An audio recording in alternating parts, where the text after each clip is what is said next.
And Ken, I'm still thinking. I mean, this association, this boxing gym that we just. I mean, it was my first time just coming, and I didn't even know that this place existed. I mean, I'm past this area probably 100 times during the time that I've been in Oakland, and I know Stanley Garcia started this project or this association here. Yes. But was he by himself or? No, he was with a gentleman named Paul. But this started years and years back. Stanley was donated this from the city of Oakland. He had a dream, he had a vision, and he cared about the passion of this man for the children was unbelievable. I was around. I was one of the first guys that came here.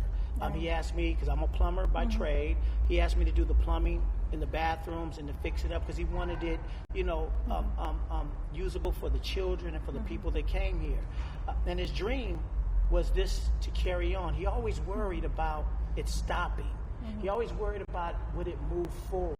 And it has moved forward. And it has moved forward with a great young lady that's sitting with us here right now, Dalia. Dalia, welcome. We're here at the East Oakland Boxing Association, right? Thank you for having us. Thank you. Yeah, we were pretty excited the other day. Actually, I was really excited because when I saw a female boxer, I said, "Yay! Finally!" I get that a lot, actually.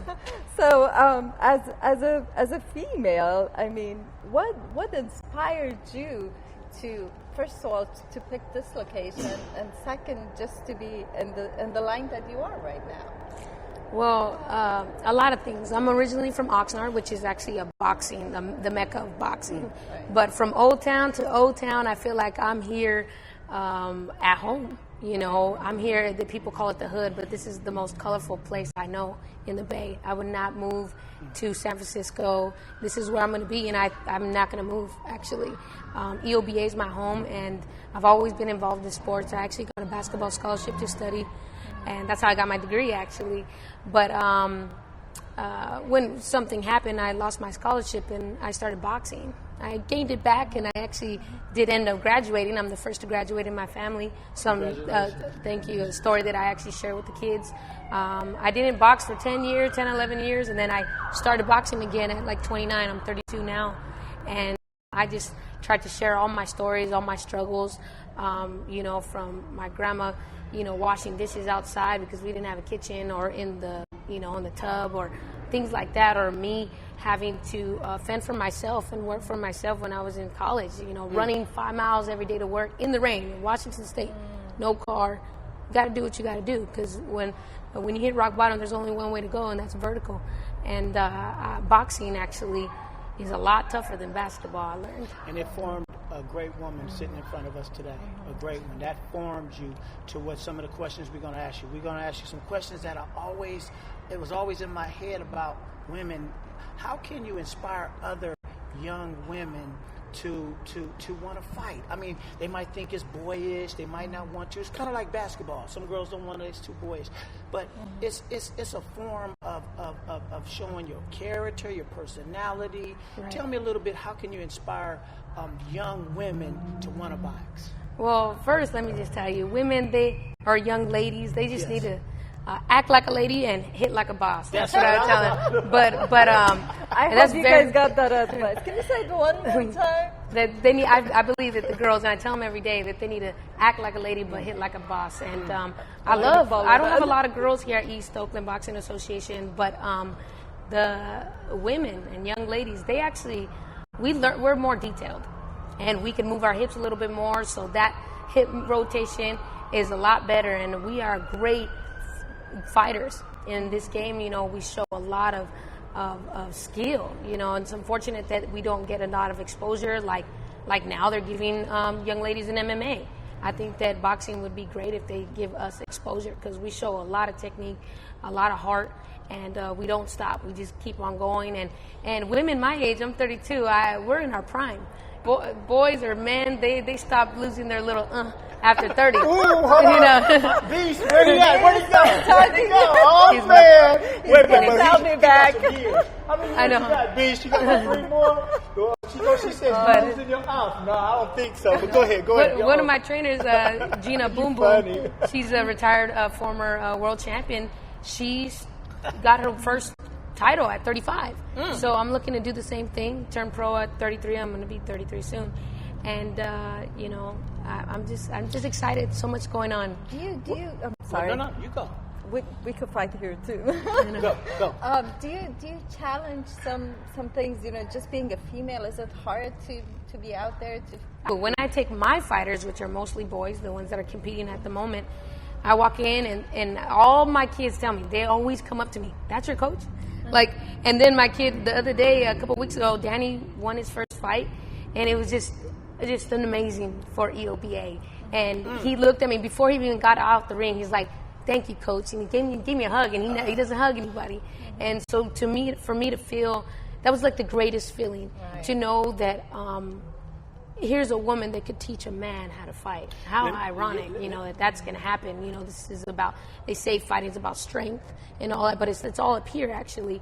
And there's no secrets in boxing. As long as they work hard and you do what I'm telling you to do, and you trust me, I see what's going on in the corner.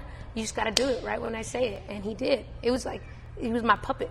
I said, "Tyson," and he threw the 6'4". It was like amazing. And it worked. And so many other things that happened. It was just a good feeling. And we have a lot of green fighters here. But, with time, this sport needs patience. You know what? You said that it's ironic, or what was the word you used, that teaching a man or a male how to fight? Yes, a friend of mine's like, how interesting that you are here full. I got about sometimes 30 men here, boys and men here, and I'm teaching them how to fight. But you know what? From a man's point of view, the mother is the strongest person in a boy's life. That was their first teacher. Right. So when you come and tell us to do, we're going to do it even harder for you, because you're that figure that we relate to. And I get that. The other side that I do get is some young boys like, "Oh, I know how to do it," or "What's she doing?" But then one time a kid said, "Can you do a one-handed pull-up?" Yeah, I could do it. I mean, I didn't train for 3 days. I came out for a fight. I was like, I could do it. And I did it. And they were like, "Oh, my God, let me Snapchat." I'm like, okay, whatever that is. They probably come with the different attitude. They do. And then I was like, "What do you mean you don't want to run at 5:30 in the morning?" So I started picking up two of Oscar, who's my light heavyweight. He used to be 255, and now he's down to 190 with me. Took him about 10, 11 months to do that. But he started running with me at 5:30 in the morning. He's like, "Coach, I have a newfound respect for you. I can't believe you get up at this certain time." So they are seeing it. They see me do it. So they know they have to do it. And now that they see that they need their legs to use these, they definitely go and run. So now at school, you work at the school down the street, a Compass. Yes. How do you, dealing with the kids, or not dealing, working with the children in the playgrounds, how do you transfer that to here? I mean, do you tell them, here, hit this when you're frustrated at school? I mean, how do you switch and wear both of those hats? I think it's difficult. It might be easy for you. It is a little bit, because I'm a little bit more rougher here. Right. Over there, gotta watch the certain things I say or whatever. But the ones that come here that are over there, I just gotta look at them. They already know. And but a lot of them have changed. Their schoolwork has been going up, not because of boxing, actually, because of the other things that we have to offer here at EOBA, and that's the tutoring, and that's the mandatory reading for 30 minutes after they do their homework. And they say, "Oh, I read at school." Well, okay, that doesn't count for us. You still have to do your 30 minutes of reading. So they're doing great, but over there at Encompass, I have to just, they see, I feel like they feel my presence. And a lot of the young ladies, I just found out from one of the mom, "You're her biggest fan." I was like, I wouldn't have known. I thought she was afraid of me.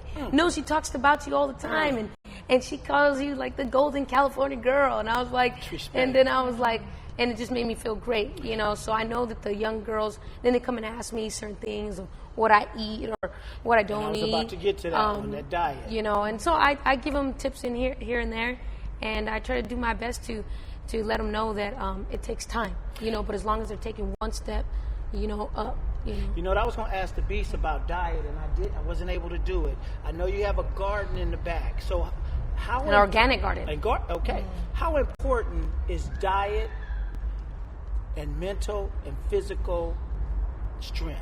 It's all together. Tell us how it works. How do you teach the children about the diet and all that? Well, of course, we've had them watch documentaries, whether it's Food Inc., and talk about all the chemicals and things that are going on in our food. I'm from Oxnard, where there's strawberry fields, and right there's chemicals in them. I'm wondering, when I grew up, there was strawberries a certain period of time, and now it's year round. I'm like, what's going on?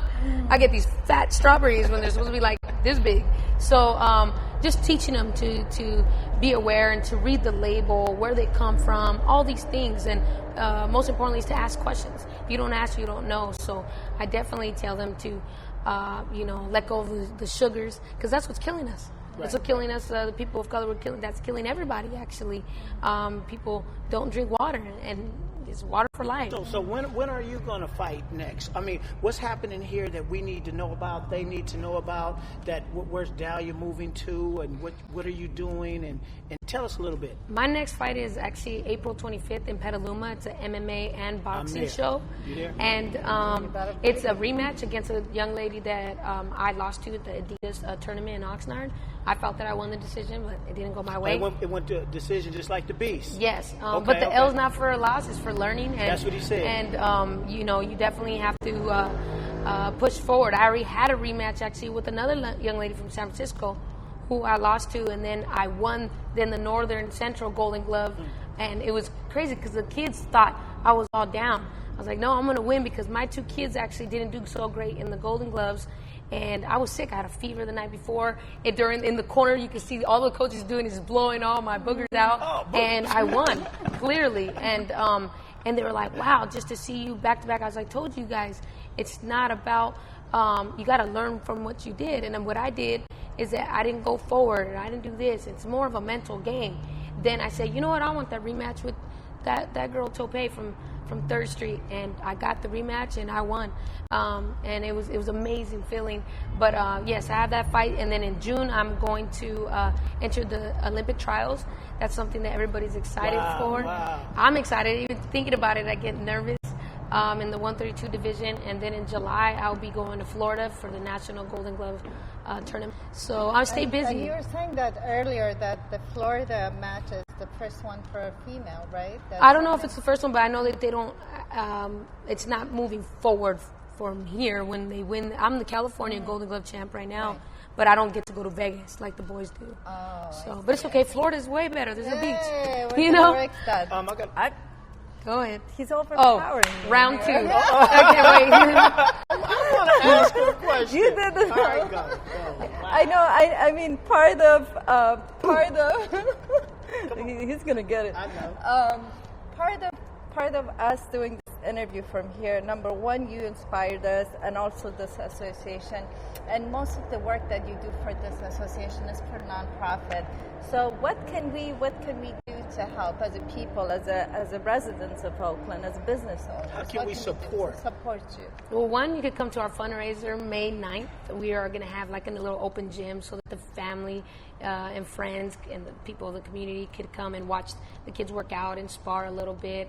We'll have some food and music, but you could catch us on Facebook at Boxing at East Oakland Boxing Association or EOBA.org, and you just stay connected, and don't forget about East Oakland. A lot of people think about other gyms that are in Oakland, but we're the oldest gym in Oakland, and we got the fighters here, and I feel that as I'm the leader here, and I feel like I'm representing for them to work hard. You know, I pretty much I have 2 jobs, and I'm training, and I pick up some of the kids to go run. So what we do, we can, and there's nothing fancy here. It's just hard work. And you know what? I know the listeners are hearing the sirens. Mm-hmm. They're hearing the ambulance. Right. They're hearing all this in the background because we are here in Deep East Oakland. Mm-hmm. And we have talent here. I always say we have talent here. We just have to support it. So what is that date again? May 9th. May 9th. So this year, May 9th, we're having a little fundraiser. It's the first time, actually, since Stanley's been gone, and yes. He used to give them. Right. It's not a show. We would like to. We don't have the money right now to throw an actual USA show. This is just an open gym, so the parents know to see what their kids are doing. Because I don't allow people to come and watch our training. Right. Really. But so this is just an opportunity for us to kind of like barbecue, like kind of family style, and you could come and check us out. So it's just more of a family affair, and that's how we want to keep it. That's what we have. We're all about the education, the fitness, and the health, the organic garden, and we teach kids how to cook. We teach kids how to, all the art around our building is from the kids. Life skills. So we also some of my boxers, we turned them into like interns. We help them, get jobs. Just come and check us out, and whatever you could do to help us out. Dalia, one more time, say the website, or how can they get in contact?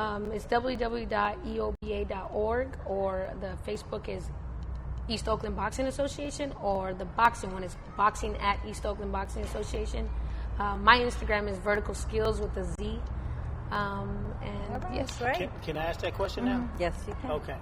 In closing, I asked the Beast the same thing. What inspiration, what can you tell, male or female, to inspire them to become a Dalia, a beast? What can you say? That Dalia flower and a beast. Woo, Flower and a Beauty beast. and the Beast. That's a good one. About. I like it. No, but what can you do or say? Because like I told the Beast, I said, growing up here, I couldn't touch. I couldn't touch. He's a superhero. You a superhero. When they come in here, they look at you. They got this passion, this respect, this beauty. I could see it in their face. What can you tell youngsters, male or female, out here that are listening to inspire them to become a Beauty and the Beast? Yeah. So the most important thing is I think that they need to believe in themselves. That's the most important thing, no matter what. And 2, to understand that it's not what happens to you, but it's how you respond.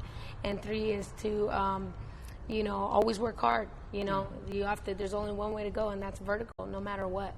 And even when nobody believes in you, you have to just keep pushing forward. I always tell the kids, keep them up. That's either your hands or keep your head up. So it's very important. Even the female boxers to know that they just have to push hard. There's a lot of us out there. We're teachers. We're coaches. Where there's lawyers. I know a lawyer that's a boxer. Their moms, So just keep on pushing. And there's a lot of young gentlemen like the Beast that support fighters, because there's nothing different. In fact, I tell the kids here, there's no boys or girls here. We're fighters.